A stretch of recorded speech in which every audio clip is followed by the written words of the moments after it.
Our schedules have finally been able to see eye to eye. Long overdue. Here we go. And we are ready to go. Ben Cohon joining me on the Honest Something podcast. I'm Bryan Fenley, a broadcaster doing different sports. And Ben certainly making his mark in the industry. He's vice president of brand partnerships and client solutions at DAZN, a media conglomerate that is taking over the world. And Ben has an incredible mind for this space, but he's so much more than what he does as a worker. He's a father. So we're going to get into all these cool things.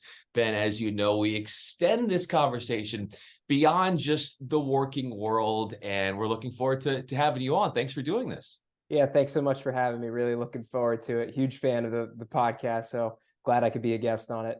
Well, I think as we finish this conversation, you're going to have some more fans because of what we're going to get into. And you've had quite a few of your friends and your colleagues and those who you've worked with over the course of your journey in the sports media realm have been on with me. So it's great to have you on. And, you know, you as somebody who works in the business of sports, I look behind you and I see all this sports memorabilia. And I think to myself, how is it that you decide on what goes up behind you and it's a matter of importance to you? It's a great question. Some of it has to do with my wife finally allowing me to put this stuff up. It was sitting in a box forever. But a lot of it has to do with my journey within the sports space. I have some with my college career, some with my personal life, some with my time at ESPN as well as Marvel. So I like to add a little bit of everything that just showcases my personality. And then now being at DAZN, which our headquarters is in London, certainly having a Liverpool scarf behind me always sparks conversation. So it's great to have something as well that either sparks interest or sometimes definitely leads to some healthy debate within the Premier League fandom that we have within our company at DAZN. What about your baseball career was premier? Yeah, I mean, I feel like my baseball career is certainly something that I not only learned a lot on the field from just trying to perform at the highest level possible, playing through college at Whittier College, which was great for me, made a lot of friends. Certainly enjoyed coming from New Jersey and seeing what baseball's like from September to May without snow. So that was something that I loved. But I think what I really learned from playing baseball is how to deal with failure, really understanding that it's okay to go out on a limb, to take a chance, and sometimes it might not pay off, but taking learnings from those failures certainly helps. And I think that's what I've ultimately tried to do throughout my media career is maybe not fail as much, but try to learn from those teachable moments and ultimately get better as an individual and have the people around me get better as well. And I think what I also love is the routine. I've come to find out I'm a very routine oriented person. It's sometimes tough when you have a child, but I love the fact that I can have my schedule. I'm able to figure out what works best for me, and that routine ultimately helps me perform at my best. So I always preach a strong routine, and I think that's something that I got from my days at baseball, of getting to the field early, making sure that I'm showing up ready to go, and doing my preparation beforehand so that when it's game time, I'm there and I'm between the lines. Routine, preparation, and structure seems to be at the epicenter of who you are. When you talk about structure for you on a daily basis, how does that express itself? Yeah, I think it's finding what works for me, and what are the areas that I feel like help me with the best amount of focus, especially in today's world where you can be working from home or working from the office. How do you make sure that you're preparing yourself and preparing your team? And I think it's a lot of communication, and certainly something for me that I think communicating, whether it be with my wife about schedules and trying to figure out how travel works, or communicating with the team on priorities, setting goals and objectives, and making sure that it's clearly laid out. And I think by trying to build that structure and understanding the workings, of what sets the team up, not only that's closest to me, but then surrounds and helps, is certainly something that I've continued to take with me from job to job. Learned a lot from my days at ESPN of making sure that when you're communicating, there's a certain structure to it that helps as clearly and concisely as possible, because things move very quickly in the sports world. So you want to make sure that you're being as efficient as possible with your time, which is something that I've come really to find with the structure of what I do. Communication is such a thing where you can under communicate, you can over communicate. People can feel more moved to respond to a certain level of communication or a certain kind of communication or a certain vibe that a communication gives off. When you're working with different people, how do you sort of placate to them as to what you think is the best way to communicate, whether it's somebody that you're working with overseas or it's somebody that you're working right next to you where you are on the East Coast, and all the differences that people rely on as to what gets them to do their best work?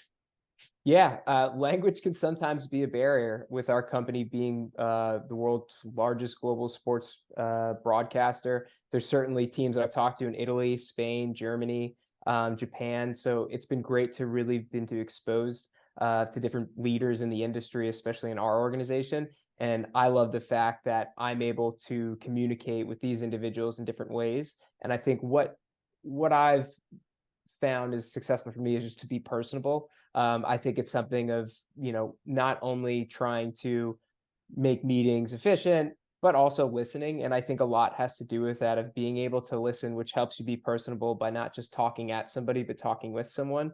And again, something for me where the more that I'm able to listen and understand their objectives, or whoever I'm speaking with, about, how can we maximize each other's talents? Because I know, there's areas that I do really well in, and there's other areas that always have room for improvement. So how do I lean on those experts, who can be in different parts of the world, who might not speak the same language as me, and how do I figure out, my communication style and skills, can best help them, get their points across, but also help them understand what I'm trying to achieve. You trying to achieve as being someone who's a good listener also sort of finds itself in the family space as well. And here you are as a listener and you really working on that muscle. How does that show itself as a husband, but also a dad, in having to listen and more so see what those in your inner circle are asking of you?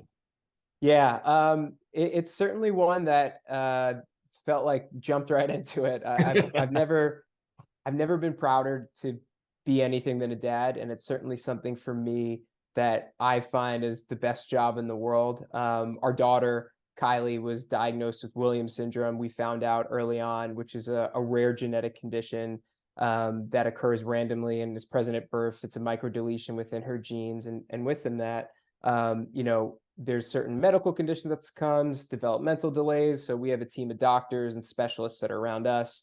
And it's certainly something where listening is my number one priority. And she's doing great, and certainly something that we're proud of, the progress that she's made. But it's important where we're listening to our doctors, and there's certain scares that can happen. We had to have a surgery with her, and anesthesia is something that is of high risk, and certainly she had to have a minor surgery, and there was nothing that was more important than my life than listening to those doctors and understanding the care and the needs that she needed at that time.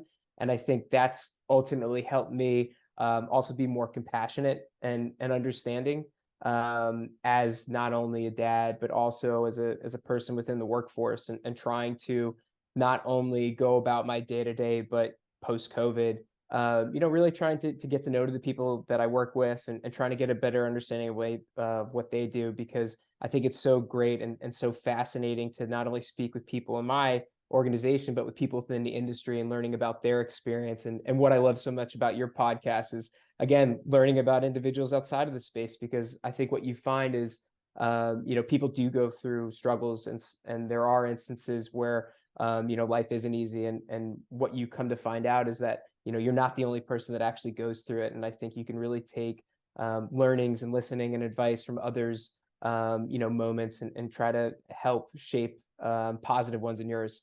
Well, Ben, I appreciate you saying that, because a lot of times when people are going through those tough times, they don't really share that on social media. A lot of times it's Instagram or wherever not you personally, but those who I've noticed in the industry, and I've been victim of this as well. We share our triumphs, but that's only one side of the story here. And the lows and the second guessing ourselves. Are we doing the right thing? Are we going in the right direction? And then what you said was really interesting to me, which I loved, is that you change the outlook of what you think of failure as a teaching moment. And so then you look at it as a roundabout way of positive. If maybe something in your mind didn't work out the way you wanted it to, well, that doesn't mean it's not going to work out in the future. It's just something needs to be taught or learned within you to then you can take with you and go and do whatever you want to do. But that's what I love about this conversation platform, as you know, Ben, is people have a lot of things that they go through, and this industry, and I'd love to hear your thoughts on this, because what I feel is very pervasive in this industry is that, and I do this, and I know that many of us do this as well, is our identity is so absorbed in what we do. And having that, it's sort of like the first thing when somebody asks me, well, who are you? Oh, I am a broadcaster. It's not like, oh, I have, a really wonderful girlfriend, or I have, it's always the what, it's the occupation. Why do you think that is in that so many in our world, that's like the first thing they do? I mean, it's exciting field to be around, but at the same time, it's like, man, there's a lot more going on as well. Yeah, I used to say Yankees fan, but after the season that we had, I stay away from that now. Yeah. But yeah, I mean, it's certainly an interesting one where I feel sometimes you think you're most valuable based on what you're best at. And I think a lot with people that you speak with in the industry, there's a lot of talented individuals who are doing amazing things across, entertainment, sports, media.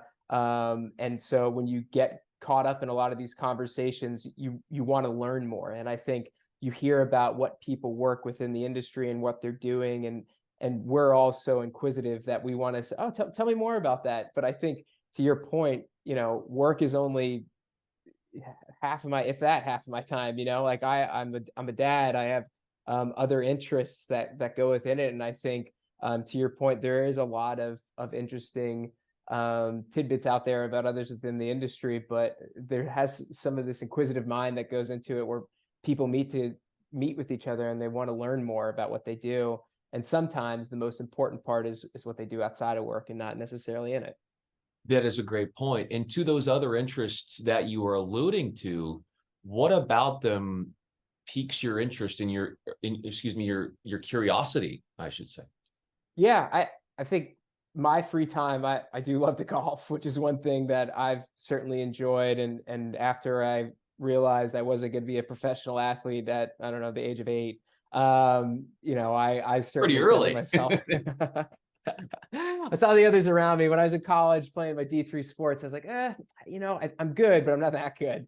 But it was certainly something for me where, I feel like, being active and outdoors is certainly something that I enjoy. And sports to me has always been that passion point, and why I've surrounded myself with it as my work, but also outside of it. So I guess in a sense, when I introduce myself to people, I should just saying I do sports just all the time, every time. I'm watching it, I'm consuming it in my free time. I'm working out. I'm, other different areas of it that I love, and it's a passion point of mine. And I think what's so important about that of my free time, and why there is some crossover there, is just because of my passions is what keeps me interested and certainly engaged. And I feel like my ability to surround myself about what I'm passionate about just has me learning more, has me wanting to do more, has me wanting to have fun and explain, the teams that I root for my daughter. I've bought in gear for her that we could just cheer together. She has no idea that she's going to be a Yankees fan, but that will be one thing that she is.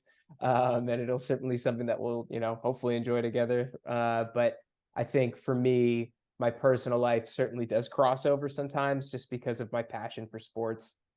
There's a passion for sports, but also sports can be an escape. And working in it, beyond just being a fan, it's almost like you're always around it. So there is a passion, but oftentimes it can allow us to escape. How do you find that maybe it is that place for you that is a comfort spot? Yeah, I think for me, certainly something I've been able to surround myself with, whether it be watching my favorite teams or going out. Um, I think I'm able to take that teachable moment from anything that I'm doing and use those moments as a almost as a distressor to help me, reflect and ultimately reset. And I think that's a lot what I've come to find out with myself personally. And that's where I think it's always great as well, is that what works for one doesn't work for others. But I know when I go back to talking about my structure and how I'm able to figure out my routine that works well, I know that I'm able to think more and to think better the more active that I am. So certainly something that whether it just be working out for 15 minutes or going on a walk with my wife and daughter, certainly something that has helped me ultimately take moments to reset, because I think we get in these time frames of a busy season, whether that's announcing the women's volleyball game that's coming up, or it's back-to-back fight weeks and you're traveling. Something for me that I've used that as an outlet, to making sure that I'm taking those moments just to take a step back and make sure that I'm putting myself first in an instance, because I know that I'm not able to give 100%. And by able to taking that reset, I'm now performing at my highest, best place possible. And so I think that's a lot of understanding, performance. And it goes back to, again, sports. And I think so much, and maybe this is the coaching in me as well. I've coached from 4 to college. And I think a lot of what I've learned from those experiences is just, how do you want to perform at your highest, and what helps you get there? How is your wife your coach?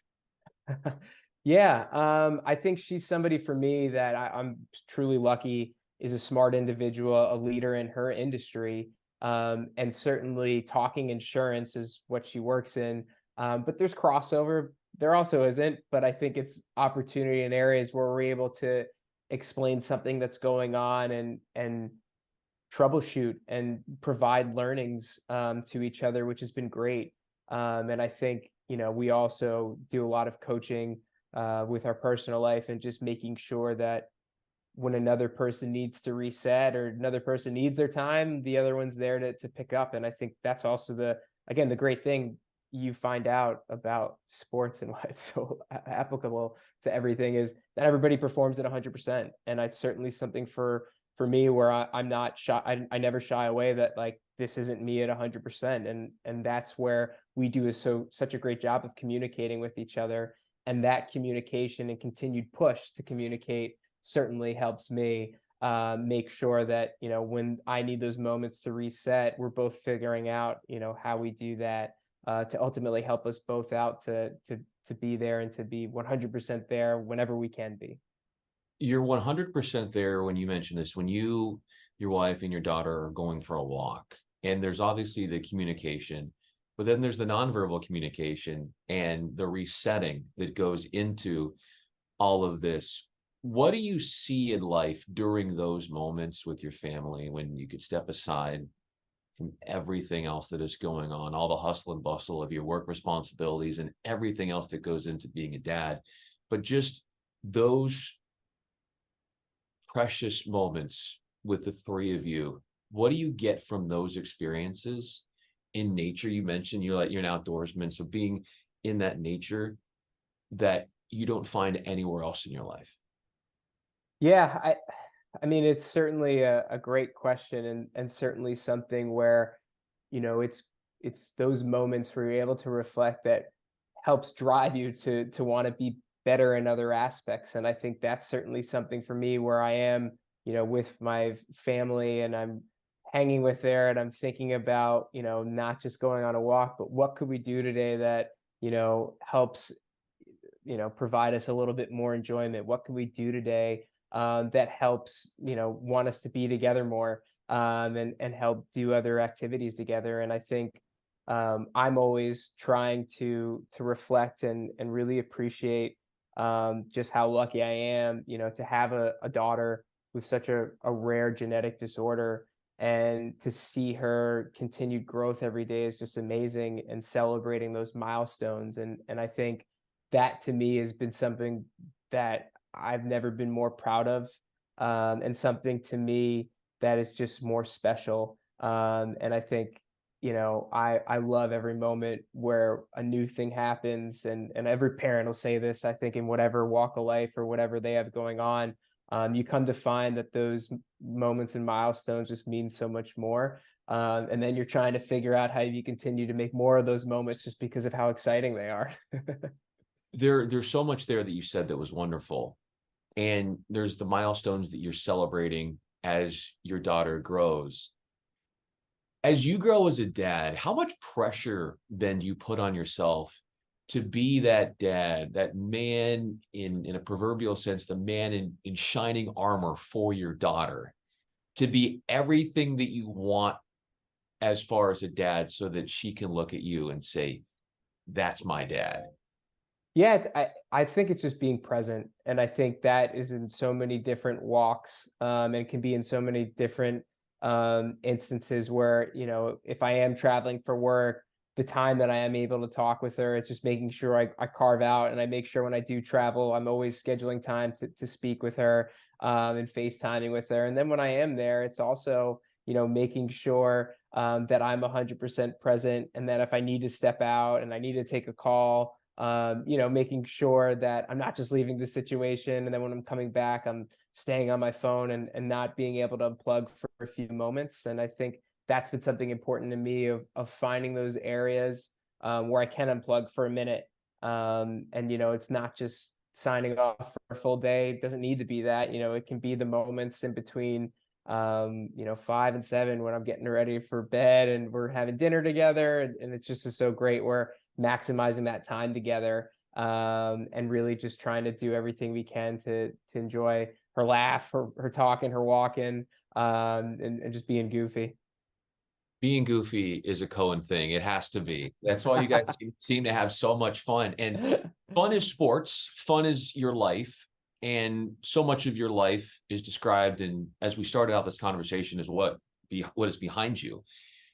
Some picture frames and stuff. If there were a picture of your family that you feel like is the most iconic, is the most memorable, if you don't have it on hand, it's not right behind you, you could at least describe it to us. But if there's a picture of the three of you together somewhere that has that lasting image in your mind for an eternity, what is it? Where are you? And what are you doing?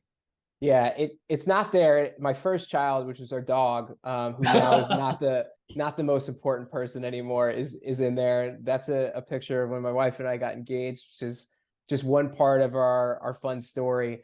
It's a great question to ask, and it's like we took a picture, I think all of us just this weekend, being silly in a restaurant and a diner, and I think it's just as, again, enjoying those moments. And I'm somebody who necessarily isn't one for the big photo shoots. I've maybe had to been forced once or twice to do the standard Christmas or the holiday card pictures. But I think it's just those candid moments. It could be from, us just hanging out together. We just put up our Christmas tree, which is very early, but it was something that apparently needed to be done. But I would say it's also, those moments where we're just enjoying the summertime, being together with our extended family. So it's a tough one for me to answer. If I was to say, it'd probably be the one that we took in front of our Christmas tree, which also had our dog in it. I want to know, that was going to be my last question.